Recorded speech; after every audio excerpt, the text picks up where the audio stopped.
Good evening, everyone. Let's have a good show. Here we go.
Hello, everyone. Welcome to the Coming of Shadows, the Babylon 5 retrospective.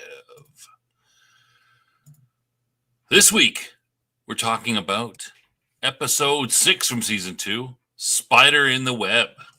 Spider in the Web. But before we get going, let's welcome my co-host, the man who's the spider in my web. It's Cam. Say hello, Cam. Good evening, everyone. That's it. Nothing else. No witty comments. Well, if you want witty comments or at least angry ones, you can check out the new short that you put up from our last Top Lofty Lounge from last Sunday. I had to put that up. Cam made me. Yep. You gotta churn it, get the attention. That's right. And don't hold back, eh? I'm always telling you not to hold back. Yeah, holding back, keeping your opinions to yourself and everything. We don't. Right. I'm known for that. I'm known for really not being forthcoming. That's true. Very reserved. Doesn't like to tell people what you think about them or various other topics, etc. Yeah. Do we have anything administrative, or should we jump right into it? I think we pretty much got good to go. Yeah, well, just maybe something we could talk about on Top Lofty. I'll just mention here. I had an extremely long back and forth with Grok, and short version, it's a big fat liar. So tune in if we want to hear more about that later, or you could check out my my Twitter account or my X account, I guess. Anyway, yes, let's go. Let's get our other obviously Jeff is getting he's in the back room. He resents me putting him there, and he wants to jump right in right off the bat. So let's get him in. We'll get him in here. Just all right, let's let him in. All right, Jeff, welcome.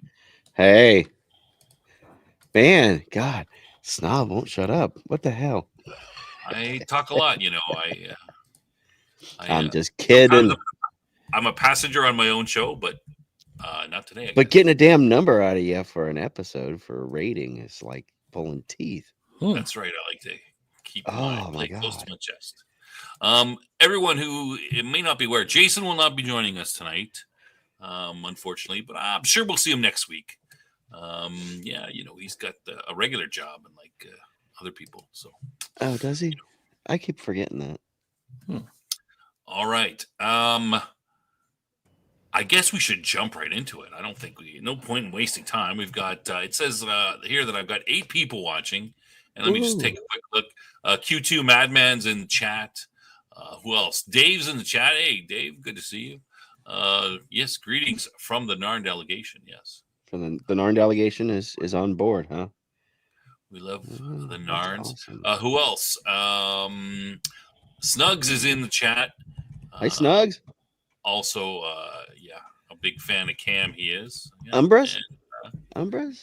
Oh, just is that new? Fairly new. Oh, you finally caught up? Really? Oh, you did. Like you were on season 1 only a couple days ago. He must have been like going crazy. He was. He commented on like one of like season 1, episode 7 or something like that. So you must have. Well, we'll have to find out All what, right. what they're think. I What could they be wrong think with it. about Maybe it was the. an episode. Maybe it was the middle of the season. But How are they I knew it liking wasn't it? near the Yeah. end. Yeah, you've been catching up Bin- pretty quick. Binging is a thing. It is. Binging. Outpost nerd. I didn't mention you. This is your first comment. Oh no, Never. Who's this outpost nerd person? I've never heard of him. you were there. All right. Good. Looks like we got everybody. It took you about a week to catch up. Wow, it's pretty hardcore, man. Yeah, be careful, man. Was he binging? Were they binging our videos or Babylon 5 in general? I'm saying he was binging the actual episodes show so that he could catch up to us. Okay. Great. That's awesome. That's Maybe dedication. he was binging ours as well. Man. I don't know. We'll have to keep up doing whatever it is that did. Yeah, you know what I mean, and all that stuff. You know the thing. The thing. It's that thing. You know. With the thing. That's what I say to my kids. Get the thing. With the other thing. What thing? And they look at me and I go, Trying to get. What, you mean the door? Yes, the door. Damn it. Or whatever it happens to be. All right. All right. Ready? Okay. Shall we go with let's go with the trivia. Yeah. Let's do our trivia here. Okay. So the questions from last week, let's just throw up the answers, right? We don't need to. Here's the answers. If you didn't know. All right. So what is the name of the ship that Mariah arrives on? The Copernicus. What does Amos attempt to recite when he looks out the window? The Lord's Prayer. I didn't think we talked about that one. People might not have got that. Well, it's kind of the Lord's Prayer. I think he jumped into a Hail Mary as well. He did. Yeah. Yes. Yeah. And it was It's kind of a hybrid. Instead of heaven, he said space. It was the greatest like hits, Yeah. Yeah, he was a little bit off. Well, thank you for gracing us with your presence, Outpost Nerd. Sorry. Who is the first person Maria sees when she wakes up? Of course, it's the dreamy Dr. Franklin. Dreamy Dr. Franklin macking on the chicks as usual. Yeah, the docs are. Who will proceed to mac on her? And what was the cause of death of Maria's husband? It was, of course, organ failure from having his organs removed. So, they didn't never explain exactly how that happened, but yeah, they didn't. When that happens, though, it's pretty much failure if it's not there. Well, and you can't live without organs. The ship, Zahadum, which is the place that we found out before on earlier episodes, somewhere out on the rim, and it's apparently where the shadows are gathering or doing something. We don't know. Well, a note here. Question 4. He really wasn't organ failure so much as organ removal, right? Well, I mean, as I said, it usually fails when you remove it, right? That is kind of a way to. That's one way to go about organ failure. Yeah. Yes. All right. If you take also kind of desiccated though too. Your car fails from engine failure, I guess. If your engine falls out, yeah, I suppose. Anyway, those are the trivia answers from last week. Shall we jump right into it, gentlemen? Let's go. Let's go. Cam, you want to do our summary, and I'll do, and we'll do detailed summary. We'll jump right into it. Let's go. Yep. Episode 6, season 2, episode 28 overall. Spider in the Web, written by Larry DiTilio, who's written several episodes of prior to this. First original air date December 7th, 1994, a day that will live in infamy, maybe. And production 206, so right in line with air dates here still. Okay, quick summary. An old friend of Talia Winters is murdered by what appears to be an agent of a Martian resistance movement. Dun, dun, dun. Murder most foul. Mm-hmm. Murder. All right. That's all right, let's get into the detailed of the Spider in the Web. Cam can correct me later, but it really just seemed to me in this episode, there's only really one main sort of arc throughout the thing.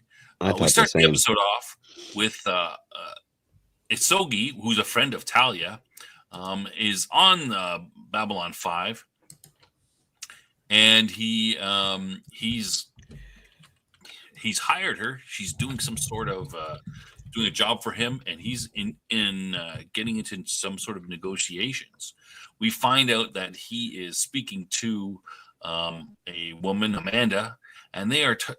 He's representing Future Core. They want a services contract with Mars, and he feels that through this trade with this services contract, he'll set it up, and they'll trade with aliens on B5, other aliens in the galaxy, and that will take care of Mars's independence problem. As we know, Mars has been fighting some sort of independence from Earth thing, and perhaps they can do it bloodlessly if they get they're able to trade and get enough money and just sort of look after themselves. That's the plan. We then see a senator who's Jessica Waters. Who's done all kinds of stuff. She shows up and she's talking to Sheridan. She basically asks him to spy on the civilians, and he says, I can't really do that. And she sort of says, get it done. And he kind of doesn't really reply. Then we have someone shows up. Oh, I forgot to mention earlier. This guy in the opening credits, this gentleman breaks out of a crate in the cargo area of Babylon 5. Anyway, we don't know what he is right then, but he comes out and he murders Taro Osogi, but leaves Talia there, witnessing and on the floor, shaking in fear. We have a little bit of a scene with Garibaldi, and of course Talia goes into she's needs to be protected. She needs to be made sure nothing. This guy doesn't come back to kill her. There's a little bit of Garibaldi and Talia bonding. We see the killer, who we find out his name is Abel Horn. He's an ex-Martian. We don't know this yet. Well, yeah, we don't know. Yeah. He's an ex-Martian, Free Mars Martian revolutionary. He's supposedly dead, but somehow he's alive. He reports in to some sort of mysterious organization through the Babylon 5 communications array, and he's ordered to kill Talia. We have a scene with Sheridan and Ivanova talking. Ivanova basically says that she trusts Talia, which is kind of surprising, as Sheridan remarks on the fact that how she hates telepaths. So, then we have Garibaldi and Sheridan talking. Sheridan is pretty suspicious. They've now set guards onto Talia. She doesn't go anywhere unescorted by security. Horn attacks Talia again, kills a guard, but lets Talia go after she gets some sort of image from him. And as he's about to kill her, and it's sort of, he snaps out of it. We're not sure if it's because of her ability, probably not. It's usually passive, or just something with him. He sort of snaps out of it, acts weird, and then takes off. Then our killer, Abel Horn, goes and meets Amanda, the person that he was Isogi was dealing with and negotiating with. Apparently, they have some sort of a past. He can't remember. He doesn't remember any of his actions, and he asks her to help him get back to Mars. It's obvious then to us, the viewer, that some sort of brainwashing is going on. There's a little bit more of Garibaldi and Talia. They're kind of getting a little friendly there. Something going on. By this time, the staff of Babylon 5 is a little bit suspicious about what's going on. They've kind of noticed this guy. They know he seems to be going in and out. They do a little research, and they come up. Sheridan comes up with the fact that there's this Project Lazarus, which was a cyber experiment, and basically creating cyber zombies. At this point, Abel Horn is in Amanda's quarters. After asking her to try to get him back to Mars, he seems to be flipping back and forth between his killer brainwashed persona and his regular persona, which doesn't remember anything that's going on. Sheridan and Garibaldi through the Project Lazarus, Sheridan seems to be aware that they give off some sort of strange, because of their there's some sort of computer in their brain. They give off a strange signal, and he programs to scan for that. At the same time, Talia and Amanda calls Talia and wants to meet. She's trying to. She thinks that Talia can help Horn. So Horn and Amanda are in her quarters. Talia comes over, and of course, he's flipping back and forth. He's taking her hostage. And at the same time, Sheridan calls Garibaldi and said, I've done the scan. It's worked. She's in the... where's Talia? Oh, she's in Amanda's quarters. Oh, that's where the killer is. Go in there. So, of course, Garibaldi being the hero that he rushes in. Sheridan rushes down there. They have a confrontation in Amanda's quarters. He is shot and is damaged, and then appears to self-destruct somehow, blows up. Everybody runs out, and it's quite a big explosion. Afterwards, they're speaking. Amanda Carter speaking to Sheridan. Sheridan agrees to keep the secret, the fact that she used to be part of the Mars Rebellion group. And Sheridan also asks Talia if she saw when she was going in his mind, did she see anything? And Talia lies to Sheridan and says, no, I didn't see anything I recognized, when she actually did recognize someone who appeared to be a Psi Corp or a Psi cop. Yeah. Yeah. And then at the end of the episode, we have Sheridan talking to, I think it was Garibaldi, and mentioning that he was researching this rogue group called Bureau 13. Dun, dun, dun. That's pretty much he says, he's suspicious about him, and that's pretty much the end of the episode. Yeah. All right. Did I miss? Yeah. I think you got the. I think I got the gist of it. We'll get into the details if I missed anything, and if I do miss something during the quick summary, it's probably on purpose. Yeah. We want to talk about it in the thing. We don't want to talk about it. I will start off by saying, whereas the last episode I struggled to get 1 page of notes, I got this. This was a 2.5, 3 pager. Wow. Really? Yeah. Well, so, before we start delving in, I'd like to note that the unusual amount of guest stars on this one. You got Adrienne Barbeau, that played Amanda Carter. Jessica Walter, as you mentioned, is a senator. And then we've got Michael Beck from The Warriors and Xanadu as Abel Horn. Xanadu. And then not only that, I think this is the first appearance of Zach, security officer Zach, by Jeff Conway, of Taxi fame, Bobby Wheeler. So every time I see him, it's Wheeler. I can't separate that. But and James, was it Shigeta? Is that Taro? Oh yeah, yes, right. Yeah, so a lot there of notable people, people you've seen before, at least if you're a certain age, I guess. Anyway, are we of a certain age? Is that what you're implying? I'd say yes, we are certainly. Yeah.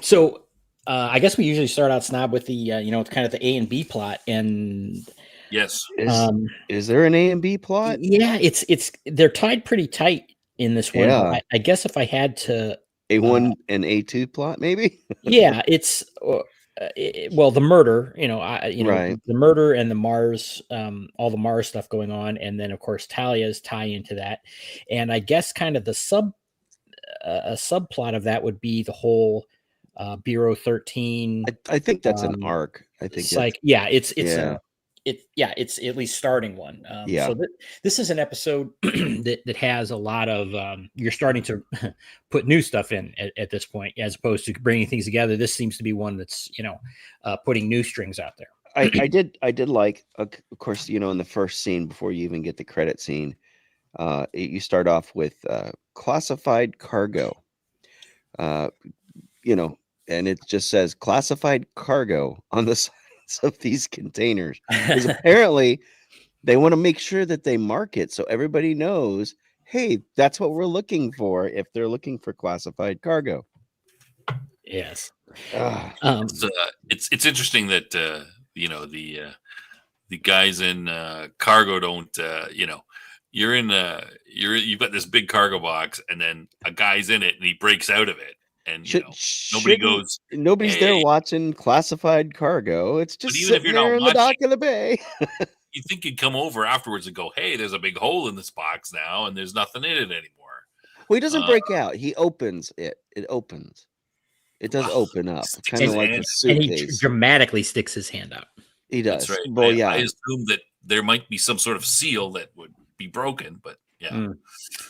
Well, one other thing, we see this little story bit here. The ruins of San Diego, or the wastelands of Oh San Oh, yes, Diego. yeah, that was awesome. I didn't mention that. We see it twice, actually. San Mhm. Diego Wastelands. Yeah, and that's where apparently the secret base of Bureau 13 resides. So why is it still a wasteland? If It's a good question. yeah, I don't know. That's like the good part of California, isn't it? Mm.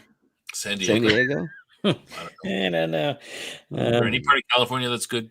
Maybe Well, not anymore. yeah. Depends on the poop level. Back then, maybe. Extreme Northern California, maybe.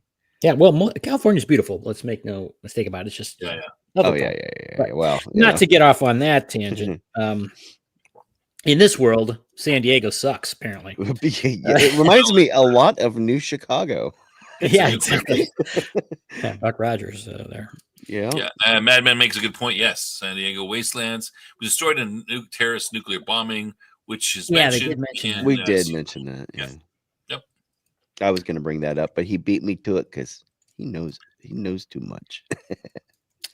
So, I mean, you've got a lot to talk. I've got about one small page of notes here, but I mean, Really? it's pretty straightforward. I'm like, again, there's a lot of stuff going on, but the There basic is. plot is, it's a murder, and you've got this assassin, as Snob mentioned, who is, Well, mind controlled with. I mean, you do have the whole theme of Taro being there, and he is wanting to provide Mars with a peaceful way to have a path to independence. Yeah, what was the organization that was currently kind of overseeing Mars? The Mars Conglomerate, right? That's the one that Amanda represents. No, And I thought he's with Future Corp. No, he is. But what it was, they mentioned at some point, it was the Senate and Mars Conglomerate were opposing independence. So I think Mars Conglomerate is an Earth-based or Earth puppet or something like that. Is it? What I This understood? isn't very clear. I was a little bit. I thought they were honest. both. I thought they were opposites. Where the Senate from the Earth Alliance was basically had reasons, as did the Mars Conglomerate. Well, I think No, the Mars Conglomerate is like the East India Company or something like that. Oh Yeah, okay. I'm with Cam. I think Are it's you? a conglomerate of a bunch of Earth-based corporations who the Earth government has given the the AOK to exploit Mars, and of course the Right. Martians aren't too happy about that. But Isogi is representing Future Core, which Right. is obviously not part of the. I assume is I not guess part of Future Corp. conglomerate, and they want to. They want to have some sort of services contract with Mars. Yeah, they want and to get a foothold in there. Yeah, they can and be make able a to bunch of money, but they'll do it through the aliens, and through that Mars right trade. somehow They'll kind be of able establish trade. Yeah, Outpost Nerd says the Earth Alliance controls Mars. Yeah, it is part of the Earth Right. Alliance, but there is this, which they mentioned several times now, this independence movement. And yeah. so, and we find out that Adrienne Barbeau is, Amanda Carter, you mean? yeah, Amanda Carter, right? She was, she was formerly associated with the Free Mars movement, but now is legit. I guess is. Yeah. She later on in the episode goes on to say, well, like 15 years ago, he wasn't a violent, extremist. He was a bright young guy and blah blah blah. And obviously they must have had a relationship, and she kind of got sucked in with him. Yeah, because he was making a move on her in her quarters there when he first got there. Well, and I think he went to her to try to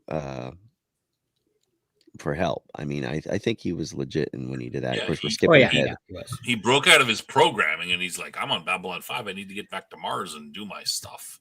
Yeah. So now since you cracked open that case, he one of the things that Talia sees, of course, is these flashbacks of well, at first she just sees a bright flash and whatnot, and that's what breaks the trance when he's killing Isogi.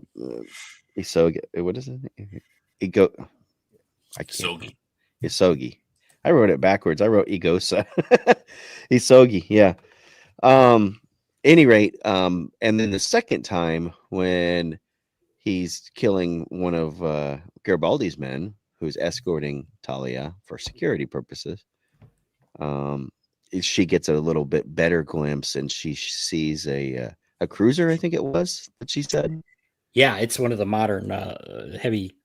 Yeah, warships, that was attacking. And he was in what low orbit or whatever, and you actually see a shot come at and the glass breaking, and then kind of a flat flash and fade.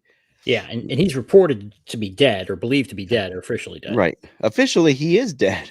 Right. So, and then of course, in the was it the third sequence where she sees in his mind, she gets a caught, not just of that, she sees that ship, and then she actually sees the doctors performing this, and a brief glimpse of the woman that again, Right, the psychop. the psychop or something. She does. She recognized her, but I don't think she knew right off the bat who it was. Well, did she recognize her, or I assumed she recognized. I thought she recognized the uniform. Sheridan Might have been. She definitely thought that.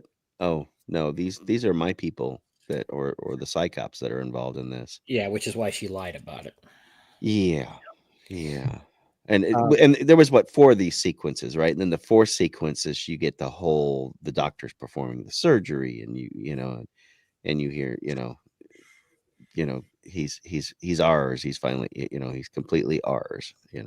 Yeah, and an important a note that I found interesting is they mentioned that attempts to put computers in human brains failed. It was a failed experiment in Right. this universe. Cybernetics had failed the experimentation process and basically been, mothballed officially. Right, but apparently Psychor has better progress, or at least some level of progress. or they don't care about the downside. Well, yeah, and they pick people at the point of death or near death is when they discover that these are the best, and what they do is they have somebody with psychic abilities come in and basically focus their minds so that they just keep on reliving that moment of death. Yeah, that's you somehow part of the process. Yeah, so that the computer can actually take over all the functions. Turns their brain off somehow. Yeah, well, it kind of keeps them brain in a is- loop. Keeps them in a loop, kind of like crypto chasing squirrels. Sorry. But that's that, and it's kind of an interesting concept, but it's also in a way torture when you think about it. You're literally torturing somebody, making them relive their death over and over and over again, nonstop. Yeah, that's been used in various science fiction.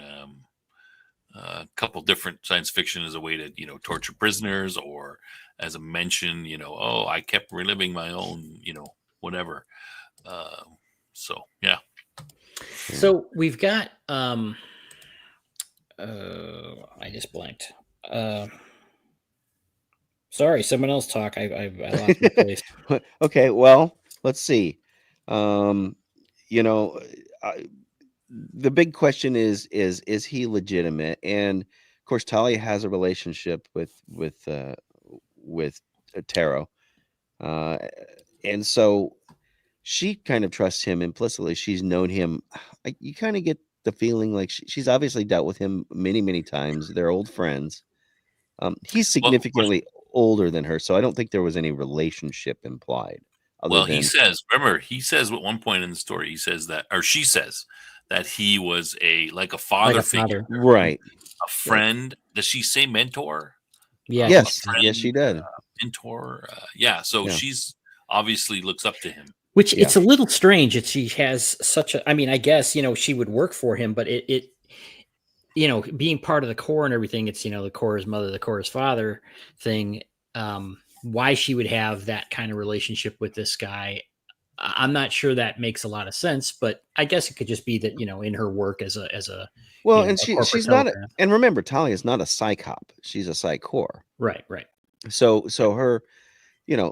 her function is normally to interface with business, dealings and make sure that it's a fair deal between, both parties, which is a kind of a fascinating idea. I could see that, making sure that neither side is trying to get one up on the other. Well, it's kind of the thing that struck me for that is Adrian Barbeau. I'm just going to call her Adrian Barbeau. When she was, answering, and Tally's like, no, not exactly. It's like, well, why would you, why would you kind of equivocate if you have a telepath there that's gonna, call you out on it? That seemed a little strange. Yeah. Yeah. Well, I mean, mostly truthful, but it's still human nature to try and get the best deal that you can when Yeah, you're in negotiations. So and I guess she didn't really seem offended by that correction either. She's just like, okay, yeah, sure. just kind of yeah. But Going back to Talia, I assumed that she was, she she had done a couple of jobs for Sogi, and they had maybe hit it off, and he would probably be, oh, I really like this one, I'm going to use her in the right.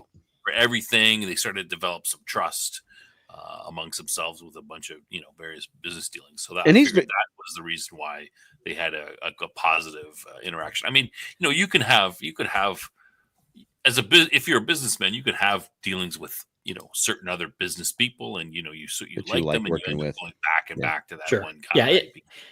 Yeah, it's not out of the realm of unreasonableness. Yeah, I agree.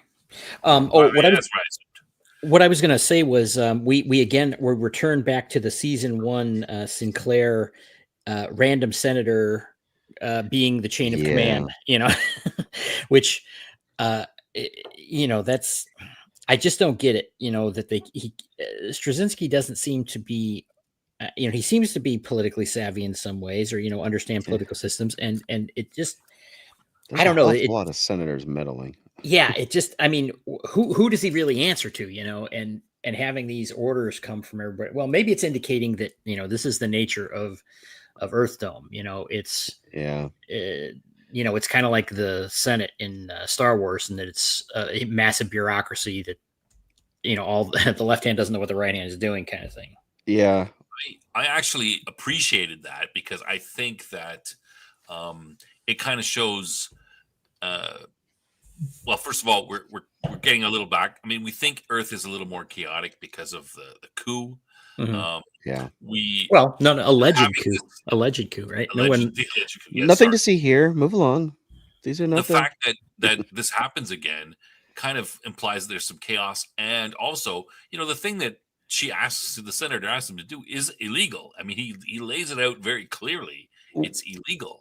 I'm not here to spy on civilians. She goes, and she basically says, get it done. So obviously, I mean, there's clearly some conflict, don't because usually tell you to do illegal things. And they, if they do, they're probably acting, nefariously or without official. Well, I mean, and Sheridan goes so much as to say, that it is a neutral territory for all races. Babylon 5 is neutral territory, even for our own people, even for humanity, So well, the thing that's strange to me about you're right, he did say that, but then he kind of, when he's talking to Talia, it seems that he's taken the position of the senator. It's like, because he's like, well, you're being lied to. He's like, well, you're being lied to. It's, well, maybe we're both being lied to is really the situation. Yeah. I kind of get that feeling that that's where he was going for. That was a little awkward, the way his shift. I think it probably would have come off better if he had come from it. I'm getting pressure from the Earth Force Alliance to to find out what's going on, what's the true meaning of it. That would have been better than you're being lied to. So well, I'll post nerd a comment here about Babylon 5 being overseen by a committee. That's probably true, and the senator's on the committee, and certainly it would be something that you would answer to. But an oversight committee. This is more than oversight. This is and this is also there's a chain of command issue, that keeps on happening in this show. These senators are acting as if they're in the executive branch, right? They're trying to control situation instead of oversee. Yeah, for example, they could drag him in front of a committee if it's paralleling our government. I assumed it was paralleling the American government. Yeah, they could drag him in front of the committee and have him answer questions and things like that, but they don't. That doesn't mean that they give him orders. Just like the attorney general takes orders from the president, but answers questions in oversight to these kinds of committees. And just spoiler, there is a very important chain of command question that comes up in this series. So watch out for that. But it's and Sheridan is a military officer, right? He was ordered there by somebody in the military, and I think there's a hint, ultimately the president. Yeah, I think there's a hint and a tie-in to that that he goes on, and this is of course at the end of this episode when he takes Garibaldi into confidence, and he kind of explains the whole thing that he's been investigating, which is of course Bureau 13. So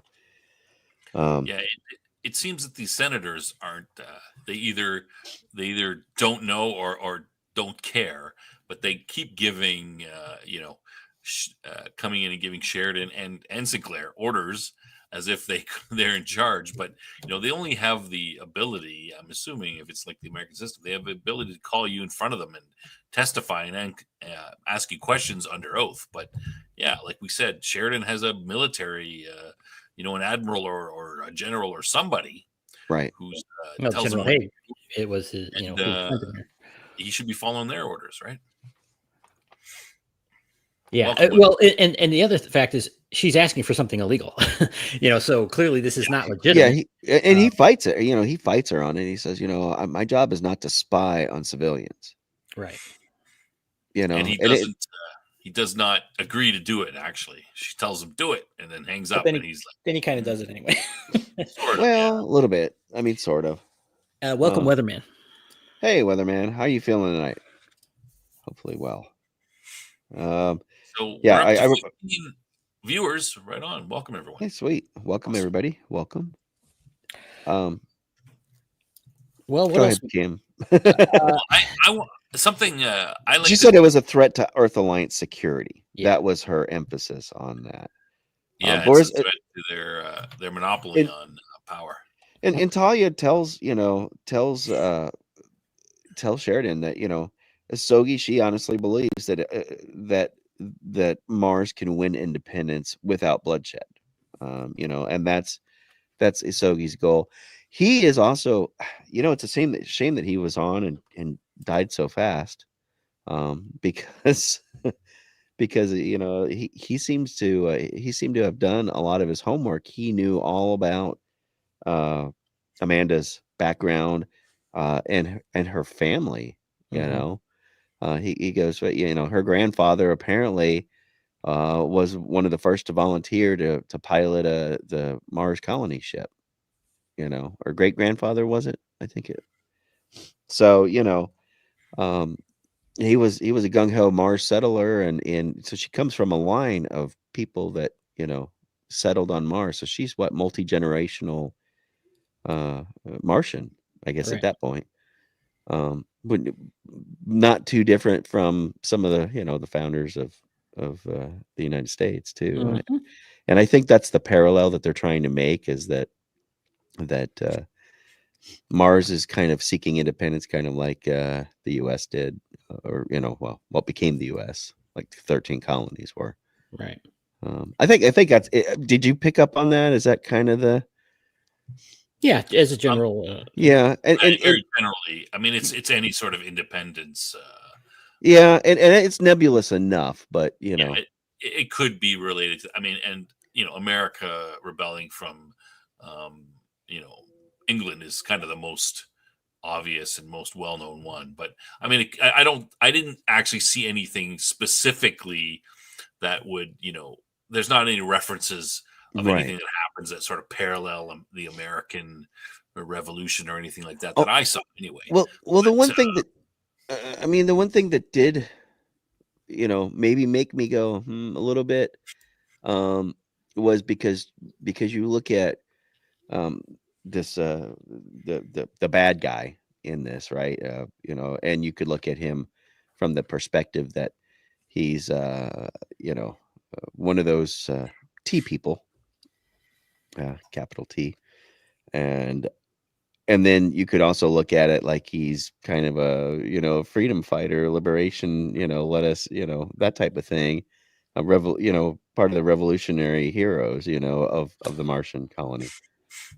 So I think it's kind of left open that he doesn't want to do, he didn't want to be killing people that are pitting him, having him go after Asogi is kind of counter to what he stood for in his fight during his life, and clearly what Amanda was pushing for.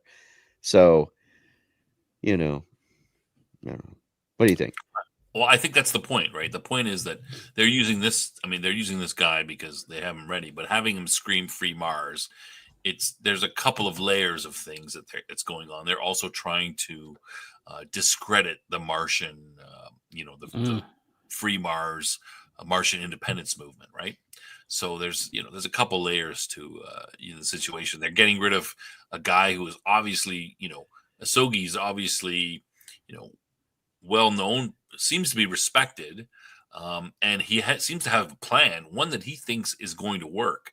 And I would suspect that Earth Alliance thinks it's going to work as well, which is why they move so quickly to murder him. Yeah. Yeah. There is one. Well, there were no aliens in this episode, right? On screen, but there is. I failed to mention there is a little side story here that doesn't really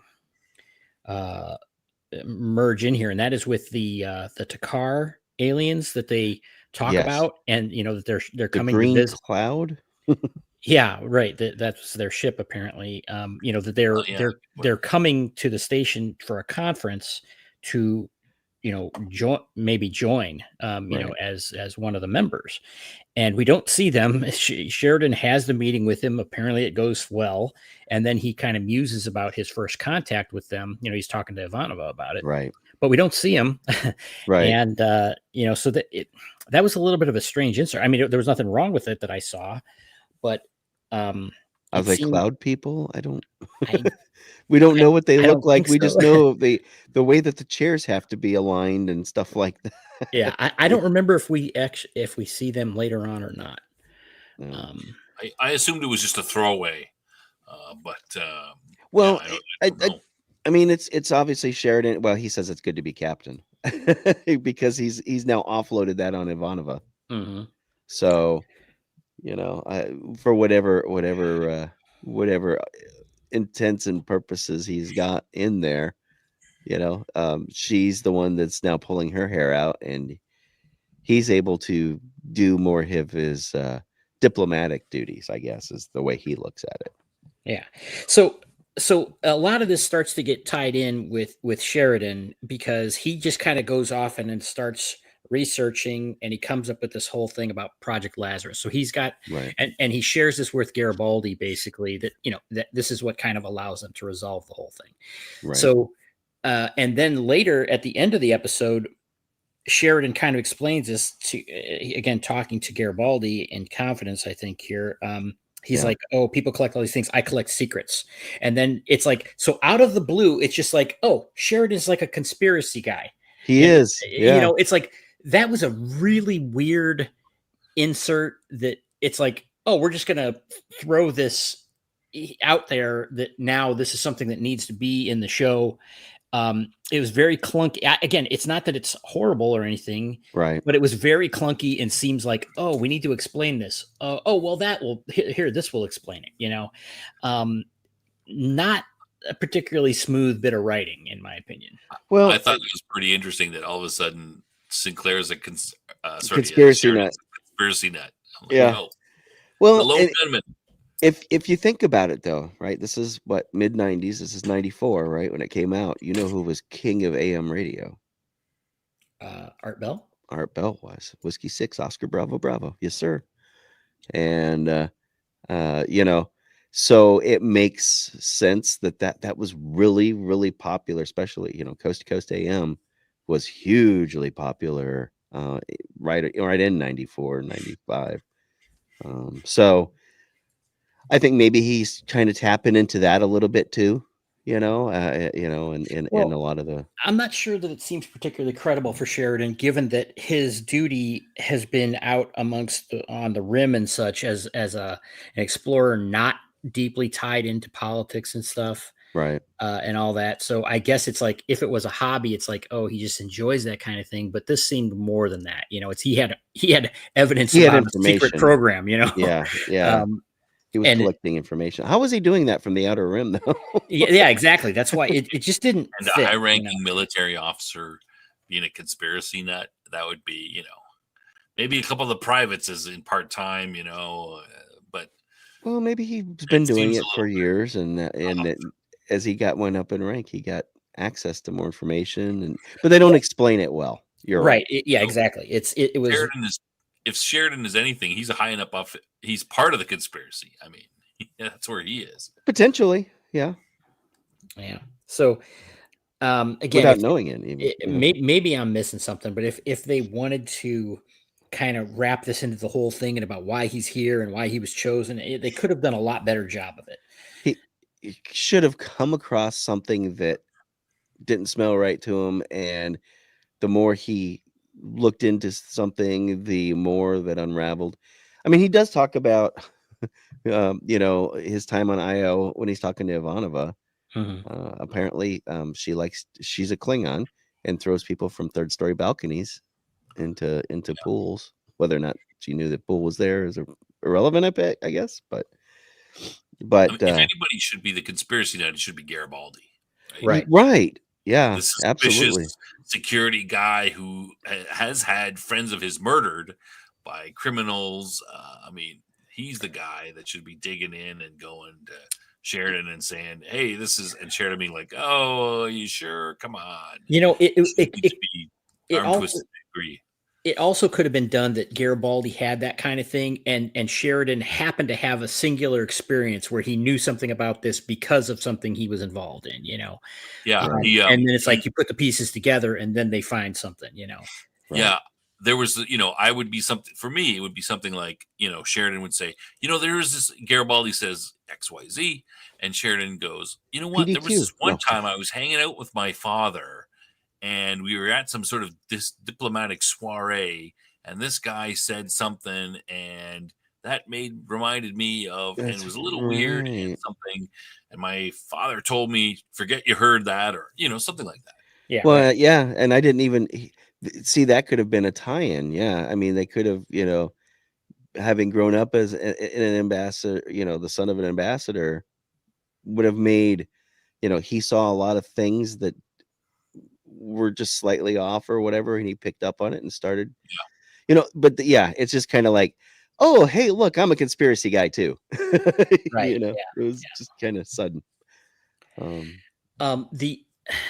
Okay, so one other detail, when we saw the wastes of San Diego at the beginning, there was footage of President Clark, playing in the background, like they were monitoring these things and such. And yeah, I don't think that was an accident. It was meant to imply control. You know, that what they're doing here is wrapped up in something bigger. You know, this isn't Right. some little thing just with Mars necessarily. This has bigger ramifications for EarthGov, which I you know, again, we see that with the Senator and everything else too. But there's these elements. So I think that's what the story is telling us. And as I mentioned, you know, the way I viewed this episode was the you know, it's throwing out new thread. You know, this is throwing out new threads in a lot of ways. Definitely. Did you see the new tables The new in the table. dining room when I didn't notice it. have we seen that is set? Is that relatively new? The tables look different to me. Maybe they're upgrading slowly over time. Yeah. Tables. It's the new lounge set, right? That they've Right. started Yeah. at the beginning of the season. Yeah. And because he gets a Jovian sunspot. Right. As a That- treat, apparently. Yeah. Well, he's off duty, so apparently it's an alcoholic drink. But yeah, that was kind of, and Garibaldi still kind of has a thing for Talia, apparently. Yeah. They just love the relationship stuff on this. And it's the cat and mouse type relationship, though. Kind of, you know. Yeah, it was okay. It turned out okay, but it's like, you know, Garibaldi, what it's like you're hitting on her right now. It's like, you know, when she just called him lost out a on close personal friend. She did. Right. She did. Kind of She worked. did. I guess it did work out, but it was like, dude, that's a bad call. I mean, Yeah. Well, and she uses a word that Garibaldi doesn't know, and I didn't know either. badinage. You have to tell me what badinage means. Even I don't know that word, and I'm a And sub. that's a French word. Yeah, that's right. Don't they force you guys to learn that stuff up there? You bet they do. I'm sorry. Mhm. Yeah. All right, they tried to tables make me got- learn Spanish. I failed.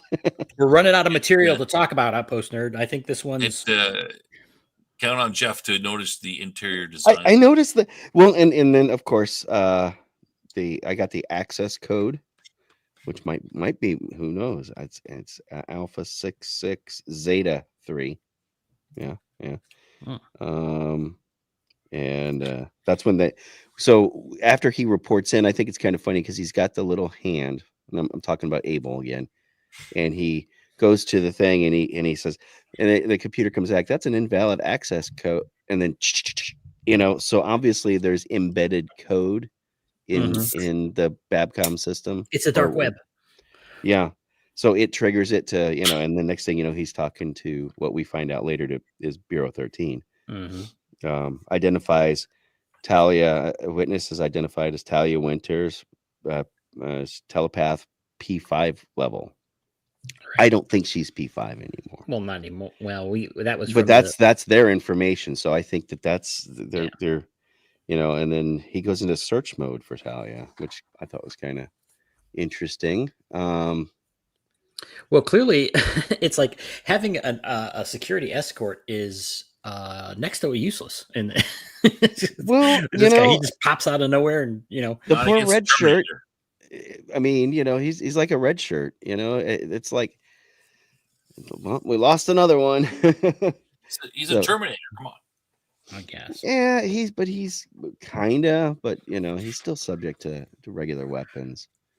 Well, I Go want to ask, did you notice that she doesn't mention anything? Did I miss this?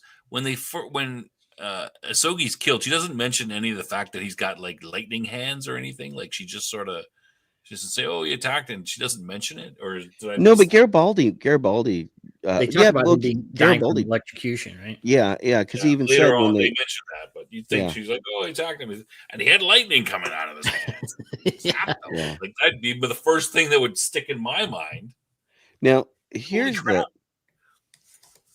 the thing that I didn't see a snakehead doc there that he talks about when he is when Abel is trying to explain to Amanda, you know, some snakehead dog fixed him up or whatever, you know.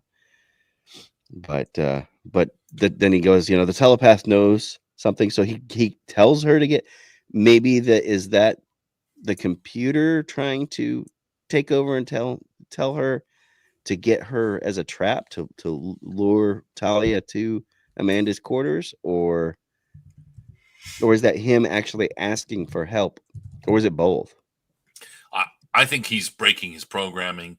He's asking for help, and Amanda Carter thinks maybe Talia can help. You think it was genuine, or do you think it was kind of both? Cam, what do you think? Because I could see it from both perspectives that, hey, this is a great way to bait her in. I don't know.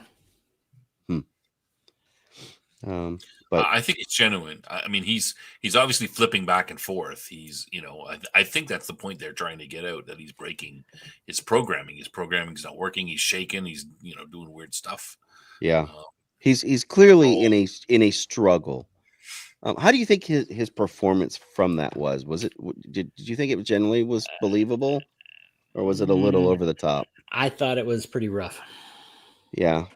Okay. I kind of was mixed. I'm like, maybe, but I would agree with Cam. It's a little rough. I wanted to ask. Okay, so now this is disappointing for me. This is true. This may be a little spoiler, not really. They will not use Bureau 13 going forward. I'm like, oh, finally, we're going to see some Bureau 13. I can't wait to hear more about Bureau 13 and what's going on. But I'm not going to hear that, right? Oh, man. Well, that's kind of a letdown. Kind of a bummer. The actor didn't sell it, yeah. He will not use Bureau 13. Weatherman agrees with you, Ken. Yeah. All right, my man. Good enough. I was kind of mixed. I was like, okay, maybe, but yeah, that was a little bit weak of his performance. It was. He's done lots of other stuff, right? Like he's been. You guys were talking about Xanadu. Xanadu. He's done a bunch of stuff, right? Didn't ABBA do the music for Xanadu? Outpost Nerd. So he's dead, but not dead. He died, but I think he was resuscitated, and kind of we can rebuild him. Yeah, I think he's dead. $20 billion man. He's only dead officially. I don't think they actually. Yeah, he's deceased. Revived him. Cam, do you? Yeah, I don't remember if they said it in the episode. I wrote it down as a cyber zombie, but I don't know that that's true. I think my impression was that's what Garibaldi called him. Okay, did he? Okay. Yeah. I think he was not undead. I think he was actually functionally alive still. Yeah. But near close to death. Right. Yeah, maybe his brain is damaged to the point where it's not really working normally.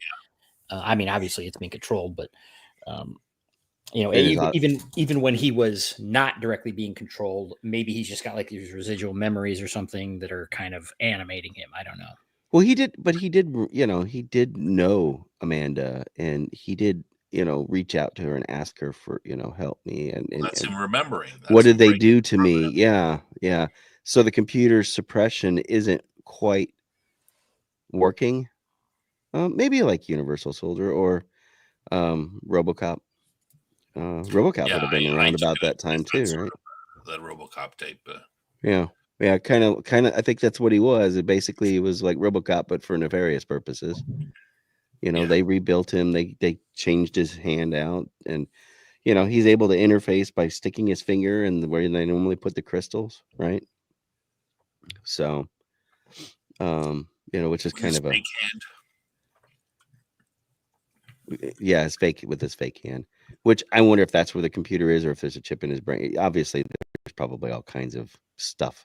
Because you see him keep on pulling off that glove, or is it skin? I don't know if it's supposed to be fake skin. One time it looked like fake skin, and then it reveals like this, black hand. The pleasure job. But at any rate, I don't know. I think. What do you think about what Sheridan decides?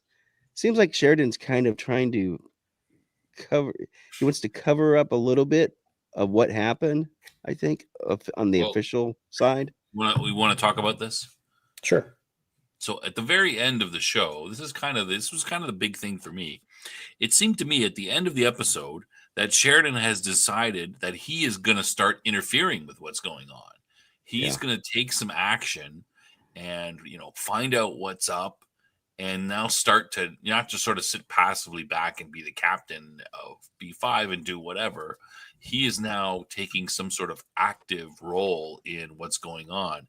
He's going to hide this information about Carter, and now he's got his Bureau 13, and he seems convinced to be looking into this and find out what's going on. I mean, well, Yeah.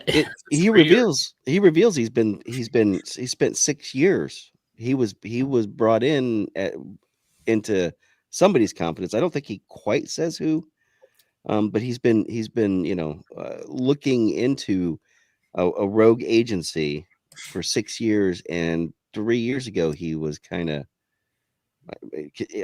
didn't quite get the 6 years and then 3 years. He mentions both, Maybe that's why he was out on the rim, is because he was nosing around things. and they sent him out on the Agamemnon. Maybe. Yeah. You would think that they could also just make him disappear, but maybe not. It's again, it wasn't well developed, right? They just drop it in, and suddenly it's like, oh, that's his new thing. It's like, okay, it's. But you guys just don't agree, disagree? No, it seems a big change in his character. Like now he's not going to be the passive, Mr. Nice Guy. He seems to have made a decision. Something fishy's up. I'm going to look into it and find out what's going on. Yeah. But I think they're building that sudden change on this whole thing about, I'm a secret collector. It's like, you got to do a better job at developing. Yeah, they didn't quite sell that. I think they're trying to work it, because obviously I think there's more to come, and now they're trying to change that direction, steer the ship, if you will, into looking for this rogue agency or whatever. If what and I have no reason to doubt Madman says, maybe, I don't know if they changed the name or the players, or if they just totally dropped the whole, Section 31 type thing, because that's obviously what this is. Warehouse 13, Bureau 13. I don't know, Section 31. Okay. I get where they're going with it, but maybe he just kind of just dropped that name, but it's still the same principle. I don't know. Because we know there's a couple of different factions that are vying for, we've suspected the Psychor, in particular the Psychops and Besker and all that. Yeah. So, and it's been tied into Mars before too. And, right. So this kind of, well, they've kind of dismissed the Earth. What's the Earth first thing? What's it called? I forget. Earth First? Is it just Earth First? Okay. Yeah. They the Garibaldi's second, dismissed that, for, he basically said, yeah, they're a joke. So they kind of took them out, but we do know there is, with the whole thing with, him being gone missing, right? That's another piece that, again, they didn't, you needed to do the work then to get Sheridan kind of more on this path. I mean, he was obviously like, well, that's weird, but I don't think they, they probably in retrospect would have done that differently, is my guess. But yeah, and they did have to shift. I made the assumption that there's this another big group, which apparently is called Bureau 13, but that people like Earth First or all these other groups that are vying, they're simply pawns that they can use to manipulate, to get whatever it is they want. There's somebody pulling the strings on both sides. It's the same group. Or they just let them do whatever they want, and then when they need something from them, they just insert themselves in, because they're that powerful that they can sort of take over or do whatever it is, and do what they want. Well, that's my sort of assumption. Everybody's a part for this group. And the question is, does this group tie in any way to the Shadows, or is it just yet another faction? You know what I mean? Is this group being influenced by the Shadows, or are they completely independent, and it's just another, runaway X-Files type agency? Mm-hmm. Yeah, I mean, I kind of assume that the Shadows overall are pulling the strings because they to want create animosity, because it's easier. It's easier to conquer a divided people. For whatever reason they want to conquer the galaxy. They're dividing them up so that they're fighting amongst themselves, or creating conflict so that they can't come together and face them. Right. But again, I don't know. Interesting. Cam knows, I'm sure he's seen them all. But yeah. And okay. Here's another question thing. While we're talking about weird things, would really all of them drop their guns when they go in and into the quarters? Quick Sheridan got him right. Yeah. And then Sheridan walks in and he's like, look, we want to help you, but, and then did he fire a shot at something and miss or something like that? Is that what happened? It kind of was really quick. I didn't, I saw this episode. Yeah, he did. I thought at first it might have hit one of the other security guys, but he didn't hit anything. Yeah. Maybe that was him asserting his last bit of control, and the S word that we can't say on YouTube, by security, by Garibaldi security, maybe. Yeah. What Weatherman says, that's what I see. Shadow spread chaos, so anybody can block their schemes. So chaos is good for them. But Dave disagrees. Can't see any connection with the shadow. I assume that there's a connection. I don't know that there is one, but yeah, I agree that there's none that we've seen up to now. Anyway. There's no overt connection other than disarray and discord. Among the humans, is certainly plays into the hands of the shadows. The fact that there is conflict between Mars and Earth, and presumably some of the other Io had issues, right, and some of the different places. And the Londo situation with this in the Centauri, right? Right. And the Centauri, they want to recapture their power. The Narn, I think, are probably very nervous, especially we know Jakar is, about what's coming, because he's kind of seen it. But again, we don't see Jakar or Londo or any of them in this episode, so it's an alien-free episode. So maybe they're just trying to save some money and show off. They use that money instead of for makeup to buy new tables. That's it. That's got to be what it is. All right. We're getting. I think this is a pretty straightforward episode. We don't have a lot to. We don't have a lot to talk about. Last points from the panelists. I made. I guess I'll kind of go first. Yeah. My big point was the whole. The Sheridan seeming to flip or change and say, hey, I'm going to be interested in this. He seems to be taking sort of an active interest in what's going on as opposed to a more passive one. That seemed the biggest thing overall to me. But yeah. Go ahead, Jeff. I'm just listening to Cam pound away. He must be on Twitter. I am not. I'm sorry. God bless you.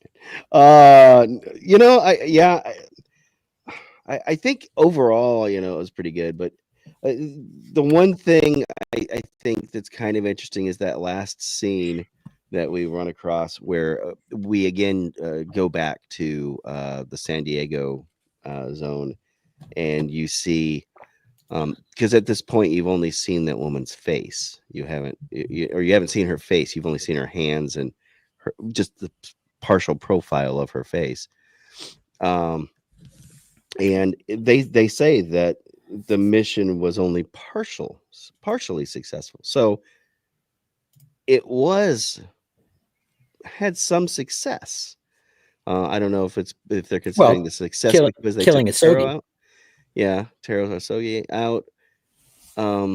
The throwing a wrench in that plans, maybe. Because now, as they pointed out, when of course Sheridan's kind of talking and saying we're going to kind of, how about we don't talk about this, because she was an associate of Free Mars. She was in Free Mars, and that could ruin her career as trying to be a negotiator with the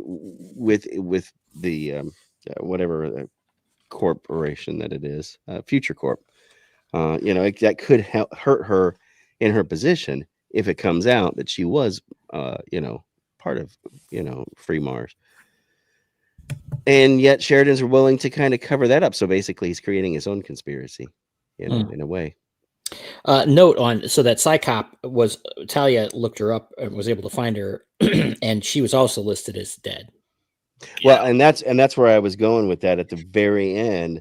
When Talia, you see Talia looking for through all these different photos, and it comes, and she finally finds the one that, I guess that's the file she's looking for.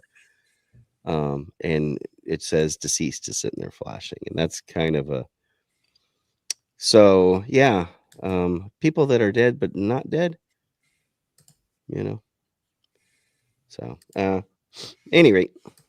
But I think we pretty much run through the whole episode. It's pretty straightforward, like you said, Cam. It's not a lot of. I'm Any sorry. last points? No. I think we covered everything. All right. Yeah. Well, no, I just one thing. This is very minor spoilers, but like I said, Zach Allen is going to be a continuing character through the series. So I liked seeing him show up. And what let's see, he plays, well, Zach Allen is the character name. It's yeah. What okay, so we're gonna see him some more. Obviously they killed off the red shirt. I wonder if we'll see him again. Yeah, I'm trying to remember if Lou is still in the show after this point. Is he kind of supposed to replace Lou? No, I can't imagine him. I think Lou is on later. I thought I remember looking through an episode list and seeing that Lou from did at least one or a few episodes in season 2, but he's been in at least one already, right? Maybe that was all. Yeah, sometimes they're not really clear on the chain of command necessarily with the security. Right. But the guys that have names are presumably higher rank somehow. Potentially returning characters. Yeah, right. If they don't die. Yeah. I assumed Lou was some sort of like he's like the grizzled sergeant type, right. And he might not necessarily be that high up in the rank, but he's got lots of experience, and Garibaldi trusts him and that sort of thing. And he's they're kind of buddies simply because he's been around a long time. Maybe. Yeah, but Garibaldi trusted the other guy too. Yeah. But that was a younger guy too. Right. Let's see. What did Outpost Nerd ask me? Okay, Q2 says Lou is in 22 episodes, so he's gonna be around for a while. Okay, good. Oh, he is. Okay. Oh, is it? Well, he says first 2 seasons. But the first 2 seasons only. But that's a lot for 2 seasons. The Bureau of 13 woman. Mm-hmm. I think that these Black Ops people, you can fake your death. Yeah, that's what I assumed. I got the impression that she didn't actually die, and I don't think she's a cyborg. I think she's part of this rogue agency, Psycop offshoot or whatever. Living in the San Diego wastelands, nobody's going to follow you there, right? Yeah, and I mean, who's going to look for him there, right?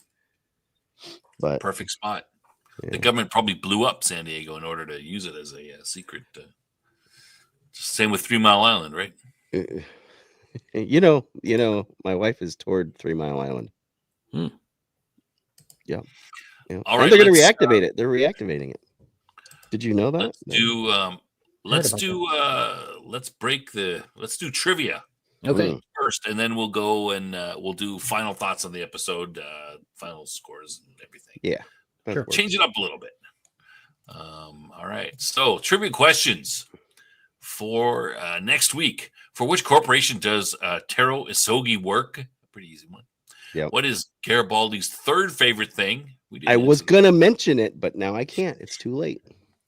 what is the Black Ops project that created Abel Horn? What's it called? I think We did answered mention one. that. Yep. What does Abel Horn say right before killing Asogi? And Yep. what is the secret government group Sheridan has heard rumors about? I don't know about any secret group. What are you talking about? Forget about that. Yeah, nothing to see here. Move on. All right, gentlemen. Final thoughts on the episode, Jeff. Overall, final ratings, etc. Yeah, overall, I enjoyed it. It was a good episode. I,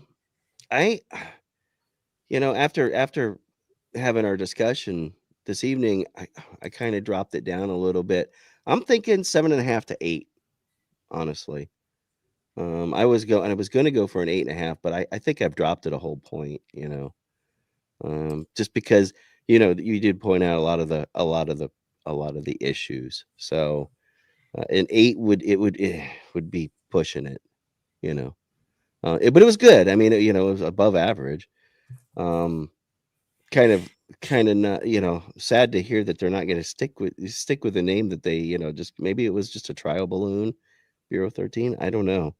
I was kind of be like, oh, maybe this is that organization that we're going to go for. Who knows? But at any rate, Bureau 14. Yeah, right. Warehouse 31. Whatever.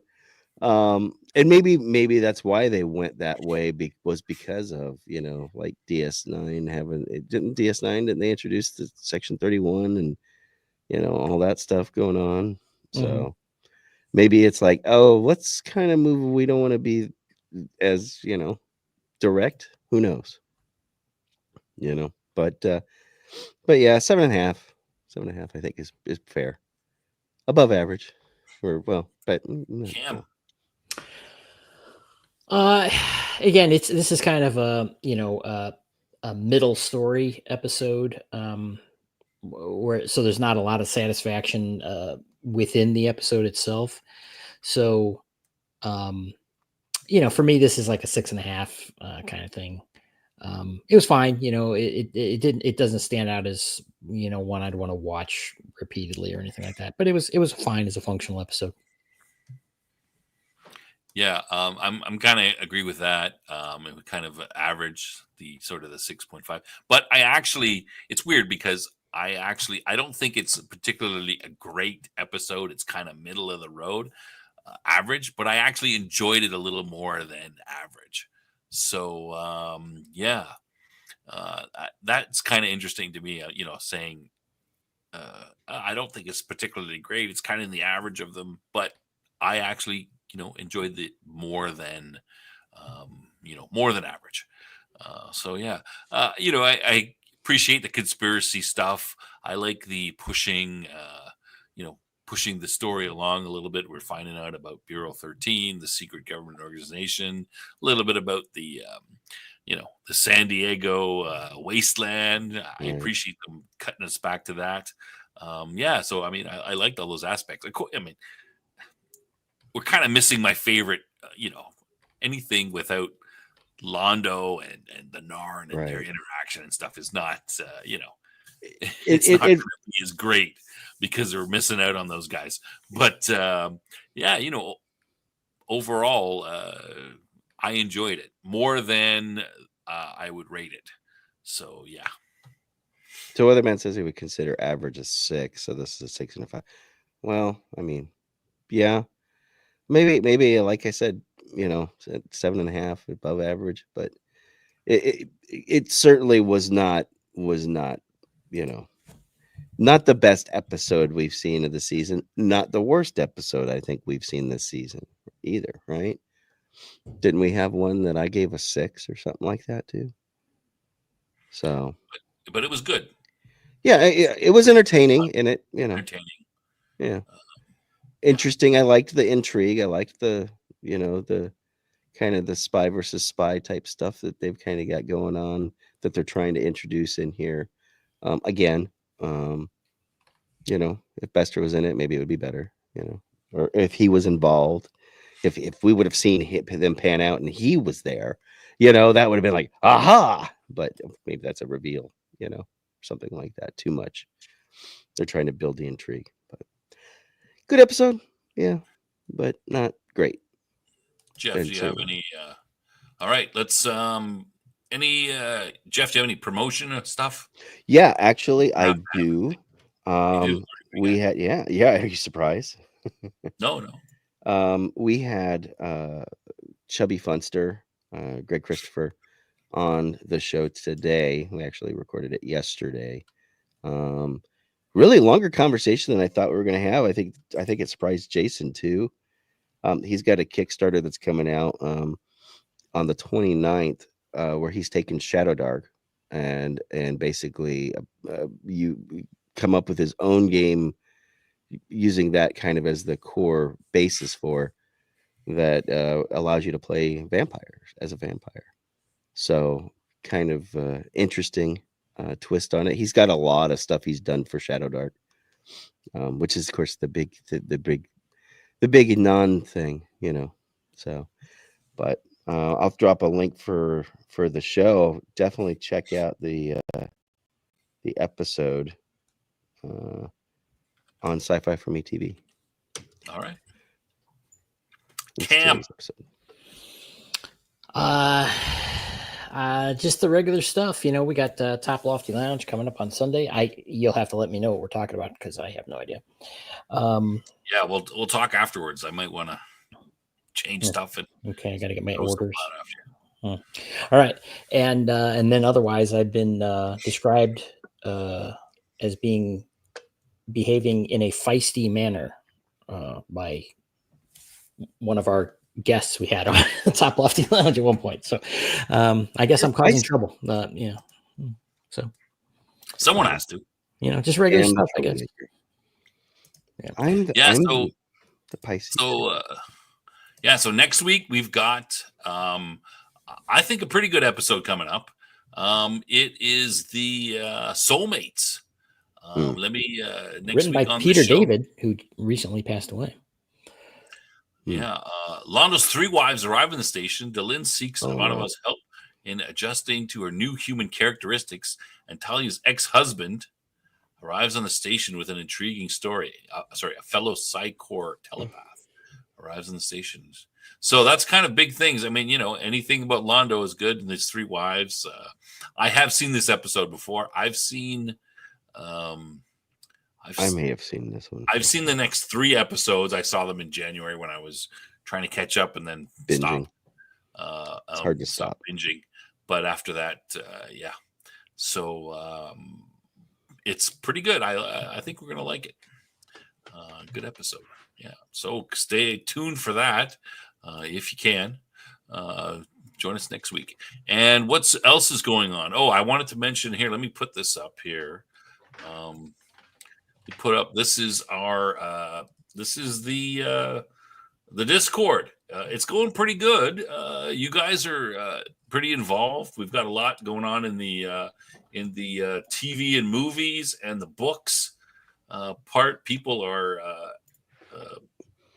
being pretty vocal and sending their ideas about books, talking about stuff. So yeah, so come on in if you want to hang out on the Discord.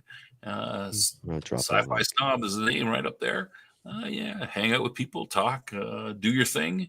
I occasionally put on things there myself, book recommends, and also, talk about the future of this and our other show. Ask for ideas, that kind of thing. It's probably the easiest way to contact. You have another show, don't you? What's the name of that show there? Top Lofty Lounge. Yeah. There we go. Yeah. So there's a lot, if you want I to yell more. I yell more on that show. Do you? Yeah. Yes. Yeah, you and your twin. I like your twin. Your twin seems cool. And I'm looking at ways to integrate more into the Discord too. So yeah, you might see a little bit more in there too. Yeah, check it out if you want. That's it. I think. Anything I think else? so. I think it's a wrap. Yeah. That's a wrap. Be sure to like, subscribe, put notes in the comments, answer questions, put questions, answer the trivia, whatever in the notes below. That interaction does help the show. Yeah, goose it. Yeah, man. Anything you could do, share it, whatever. Cam and I, we We share. I think Snob does too on Twitter. All three of us do. So we want more people. And if you want to get on with us and have ride Yes, that's a good shotgun, one. get on the Discord or message Snob. Get a hold of me. I'll get a hold of Snob. Yeah, Whatever. you can message me or Cam, but I mean, if you send something to Jeff, he'll pass it along. Yeah, for sure. So we've got some regulars right now. Madman and Outpost Nerd are our two sort of regulars. They every so often they come in. They're interested, but we have, like today, we didn't have any guest. I know, and we were down at Jason. So if someone who wants to come in, let us know beforehand. Yeah. I'm not gonna twist we don't your arm bite. or force you. We're nice. If you want to come in, you got a good episode. Hey, come and say, hey, I love to be a guest. Yeah. All you got to do is have a mic. You don't have to show your face. You have to have a mic, and you got to talk a little bit. That's about all that is required. All right. I guess I can hide my face. But thanks everyone for coming. We do appreciate Thanks, everybody. We appreciate it. That'll be it for the show, and let's just get this sorted out. Now you're checking my baked potatoes. Okay. Good night, everybody. Appreciate it. Good night. I'm hearing it twice.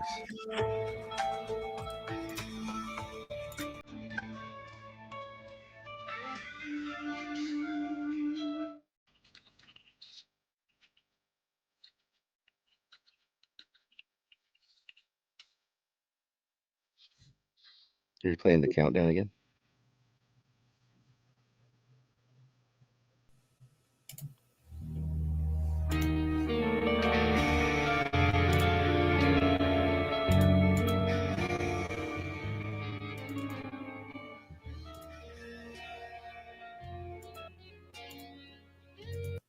All right, let me try that one more time. What the hell is this thing? Is a pain in the ass. All right, let's try that. This is the outro video. Good night, everyone. See ya. Right. Bye.